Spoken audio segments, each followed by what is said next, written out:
Hello and welcome to Ask an Employer. My name is Alexis McLeod and I work for SEMLEP. This morning we are going to be talking about CVs. Panel, would you like to introduce yourselves? Zeb. Okay, I'm Zeb Shahin. I've been an MD in manufacturing and distribution companies for the last 20 years across several different countries. Now I'm back in the UK. I'm an EA for SEMLEP, so I go around schools and I try and help people move from being a student into the working world. Paul, what can you tell us about yourself and your role? Hi, I'm Paul Thompson. I'm the Employment and Skills Manager for the South East Midlands Local Enterprise Partnership. So we're kind of responsible for making sure that people actually have the right skills that employers need kind of going forwards. I've also been a CEO of an international engineering company and run my own businesses as well. And also had about 15 years actually working for an organisation called Young Enterprise, working in schools. So. And Rhiannon, can you tell us about yourself? Hi, yes, I'm Rhiannon, and I run my own business called Blue Great Talent, and I basically work with organisations to help them grow or transform by developing their people, their behaviours, their skills, and their culture. My background is in HR, so I've worked for lots of big organisations in various different HR roles until I took the plunge and set up my own business about 2 years ago. Fantastic. So this morning we're going to be answering questions sent in to us by you about CVs. The first question that's been sent to us, panel, is what's the best thing you've ever seen on the CV of a school leaver which is not an exam result? So Zeb, tell us what your opinion is.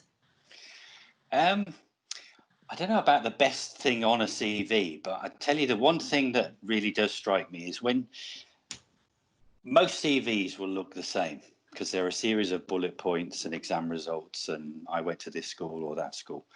And that's fine. It needs to be good and solid. But I think that the best thing about a CV I ever saw, and one that really stood out and made me look at it, was one that was actually nothing to do with just structured bullets, but it was shapes and colours on a page. And somehow it was just creative and draws you as a recruiter into that CV. Because if you think about a recruitment process, I'm going to read probably 50, 100, maybe even more CVs. So anything that stands out is great. I think the biggest other thing about a CV is what your interests are, and particularly at school leaver level, because it's what really differentiates you as a person from anybody else. So if you're interested in horse riding or football or rugby or whatever it is, knitting even, doesn't matter. If it's something that you can start to show you've got a passion for and you've done something with it, and then you can talk about an interview, that's the biggest thing. That's the biggest thing. So those two things are the things I would mention. Great. Rhiannon, Paul, do you have anything to add? What makes a great CV? Yeah, do you know, in my career in HR, I've done a lot of recruiting and I've set up and ran recruitment teams. And what Zeb said there is exactly right. Every CV tends to look the same. And particularly when you're leaving school, employers tend to realise the exams that you took probably aren't going to shape the rest of your future career. So yes, they're looking probably for a minimum kind of exam result. That will get your CV looked at. But what will make it really stand out is that something different. And picking up on what Zeb said there, great example is, tell me what you do other than just your exam results. The most important thing is, and tell me the skills you've developed from those experiences. So, you know, if you were captain of a football team, that's great to know. And what has that taught you? So it's taught you maybe how you have to interact and talk with your peers, your friends, and influence them, get them to do something a bit different. Maybe if you've helped out and volunteered at a local sports group and you've had to, I don't know, coach younger children, that's taught you how you've got to speak differently to younger children to get them interested and excited. Or I don't know, if you're doing a lot with air cadets or sea cadets, now that will have taught you discipline and that will have taught you respect. That's the kind of stuff I'm looking for. You do need to have those grades, so we can't just forget the grades, but they are by no means the be all and end all. The bit that will really make you stand out is how you can tell the employer what you've learned personally to develop yourself from your hobbies outside of school. Yeah, I'd kind of agree with both Zeb and Rhiannon what you said there. I mean, the other thing I would say is make sure you tailor your CV to the actual job application. You know, there might be things that you need to prioritise slightly differently on your CV depending on what the job application is. And usually most CVs kind of have an opening kind of statement at the top, just highlighting kind of your attributes and kind of competencies and things like that. Just tweak that a little bit to actually reflect the job description and the job application. I mean, the other thing I would say is that it comes back to Rhiannon's point, evidence of skills. I have never ever met a young person who does not have skills. I have met thousands who cannot evidence those skills. Yes. And that is key. It is actually capturing these things and saying, yeah, I've got good communication skills, right? Fine. How? Well, you know, I've been a waitress in a restaurant. So I've done this, I've done that. I've worked part-time. I've worked with kids. I've volunteered for all this kind of stuff, all the kind of stuff in school, anything like that, where you can evidence it to those core competencies, to those skills. That's what you need, because then that does lead to the conversational type interview where people will want to expand on that, ask you a little bit more. And in a way, you end up kind of driving the interview a little bit sometimes if you're really, really good at it. But certainly tailoring your CV and obviously the covering letter that perhaps kind of comes with it to that particular job application is absolutely key. Absolutely key. Mm. Panel, whilst we're on this subject, I'm interested, is there anything that you particularly think is a bit of a no-no for a CV, or anything at all to avoid? Spelling and grammar mistakes drive me nuts. Yes, Deb, good point. Yeah, good spell check and get someone to proofread it. Yeah. Yeah, I'd agree with that. I'd agree with that. You know, I mean, you say about the exam results as well. I've long held the view that certainly on your first job application, when you leave education, you're going to go out into the big wide world. Yeah, they tend to be important. Thereafter, less so. You know, it is more the kind of experience and the evidence, etc. I always say that your exam results will never get you a job, which is a terrible thing to say, but it's all part of the picture. You know, there will be businesses out there who actually specify a minimum level of qualifications for their jobs. So don't get me wrong, they are very, very important. They really are. But, you know, it is evidencing all this other kind of stuff that really is important. And that's really what you should put your time and emphasis on. You know, make sure you get on there that you've got your English and your maths. That's important, very much so. But then it's all the other kind of stuff that goes with the experience. That's the important thing. Mm. And we had another question, panel, about how to evidence skills. And I think we've already started talking about this, but maybe you can help to articulate it more. So we had a question from a student who said that my main hobby is playing Xbox.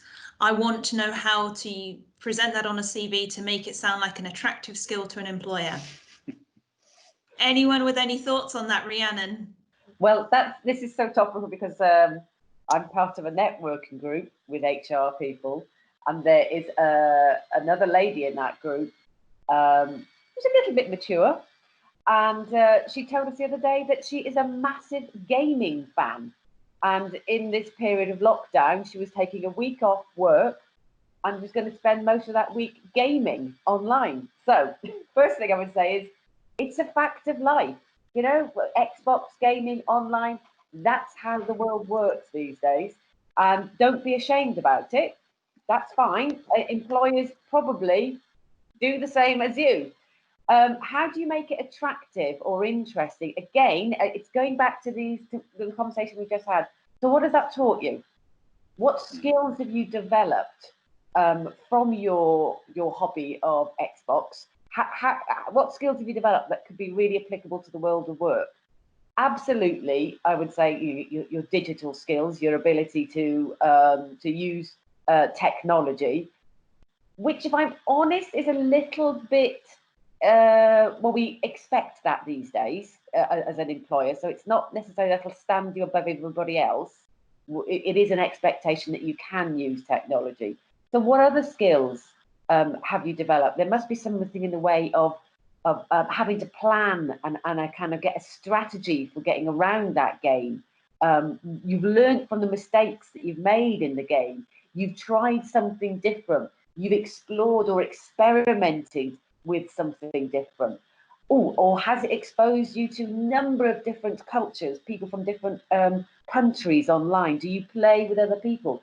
Have you had to learn to understand how you interact with different people from different cultures and different climates? Even just something as obvious maybe to us as understanding different time zones in different parts of the world. There's loads of things I think you could pull out from your hobby of playing Xbox. There isn't just, I play Xbox. Well, I love playing Xbox, and this is what I've learned from playing the Xbox. Yeah, because actually you can find out about yourself from that as well. So building on Rhiannon's point, you know, how competitive are you? It will show you things like that, isn't it? Because it's all points based, and you want to win. Another one might be commitment. So, you know, you've got, I don't know how many levels in these games, but, you know, if you get up to a level 150 or something, that's quite a lot of commitment. So if you start to think about it in that way and how it's relevant for the employer, maybe you'll get something out of it. There's some mileage there. Yeah, I mean, I certainly wouldn't go into the interview leading on it, that's for sure. But mentioning it is not a problem. You know, I mean, people will actually ask you about your interests, etc., and bits and pieces. And if you can link your interests to, you know, the job in some way or shape or form, you know, that's fine. Yeah, I mean, I was scribbling some notes down here whilst the guys were talking there. I mean, I put down competitiveness as well.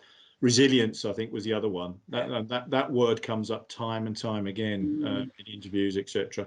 You know, if you're a serious gamer and you're playing and playing and playing, you've got some resilience. And you know, I think not getting downhearted when you kind of get knocked back, etc. Get back up, have another go. I think also, certainly from the little I know about the gaming community, it does open up networks and talking to people and communicating and different cultures, as you quite rightly say, Rhiannon. I mean, it's so, you know, there is an opportunity there. I think also it can kind of demonstrate that perhaps you've got a good kind of work lifestyle balance, maybe. You know, you try and kind of do a little bit of that. You know how to relax, you know how to relieve stress by playing the games or something like that. I think that's good. I mean, Xboxes, I wouldn't link it too much to digital skills. I mean, what employers will do, and I'll take this opportunity to say it as well, the big thing that we are seeing from employers at the moment is digital literacy. They want you to be able to use Microsoft Excel in particular, and Microsoft Word quite a lot. PowerPoint less so, but it does come up. So the use of Excel is really, really important. So, you know, if you can actually make sure that you do have that, you are familiar with it, you don't have to be a world expert on it. But it's understanding kind of how to do the basics on Excel is really, really important. But I mean, yeah, if you get the opportunity to bring it up in the conversation, do so. Don't be frightened about it. Doesn't matter what your hobbies or things are, but just bring them up as and when you get the chance. Fantastic. Thank you, panel. I did not know that there were so many skills that could be developed from Xbox. So maybe that's a new hobby for me. I think we surprised ourselves. Your time, and thank you to everybody that submitted a question. If you have a question that you'd like to put to our panel about interviews, CVs, or anything else about moving into the world of work, then submit your question and we'll see you next time.